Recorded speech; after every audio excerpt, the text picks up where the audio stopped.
বন্ধুরা, আমার একটি নতুন কিচেন ব্লগে আপনাদের স্বাগত জানাই। আজকে আপনাদেরকে দেখাবো আমের দই বানানো। আর বন্ধুরা, এটি আমার মা আজ নয় কিছুদিন আগে তৈরি করেছিল, সেটি আপনাদের সঙ্গে শেয়ার করছি। সেটি খেতে খুব দারুণ লেগেছিল, তাই আপনাদের সঙ্গে শেয়ার করছি। ও এটি আপনারা ঘরে নিজেদের বাড়িতে বানিয়ে দেখতে পারেন। তো বন্ধুরা, চলুন আপনাদেরকে দেখাই ওই আমের দইটি বানানোর পদ্ধতি। কিন্তু আপনাদের যদি এই ভিডিওটি ভালো লেগে থাকে, লাইক করবেন, সাবস্ক্রাইব করবেন, কমেন্টে জানাবেন কেমন হয়েছে ও বন্ধুদের মধ্যে শেয়ার করবেন। তো বন্ধুরা, প্রথমে আমরা 500 দুধ নিয়ে নিয়েছি। তারপর দুধটিকে কড়ায় ঢেলে নিয়েছি ও একটি আম নিয়েছি, সে আমটিকে সুন্দরভাবে ছিলে নিয়েছি।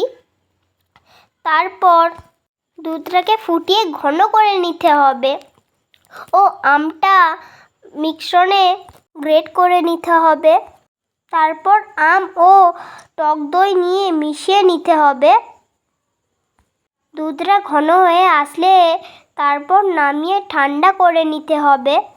হালকা গরম থাকবে ও আম ও টকের মিশ্রণটা তার মধ্যে ঢেলে দিতে হবে। ভালো করে সবগুলোকে মিশিয়ে নিতে হবে। আর তোমরা যে কোনো পাত্রে বসাতে পারো, কিন্তু আমরা একটি পাথরের বাটিতে বসিয়েছি। তারপর পাথরের বাটির মধ্যে আমরা দুধের মিশ্রণটা ঢেলে দিয়েছি।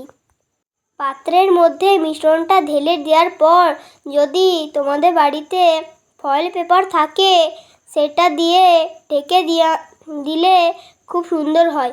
কিন্তু আমাদের বাড়িতে ফয়েল পেপার নেই বলে আমরা কাগজ দিয়ে মুড়ে দিয়েছি। গ্যাস অন করে একটা পাত্রে জল দিতে হবে।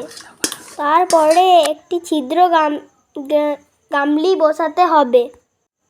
গামলির মধ্যে পাথর বাটিটা বসিয়ে দিয়ে চাপা দিয়ে দিতে হবে। ওটি 10 মিনিট স্টিমে রাখতে হবে। 10 মিনিট পরে দেখবেন ওটা ভালোভাবে জমে গেছে। তারপর বার করে ওটা ফ্রিজে রেখে দেবেন। দেখুন দইটা কি সুন্দর বসেছে ও কত কম সময়ের মধ্যে এইটি বানানো গেল।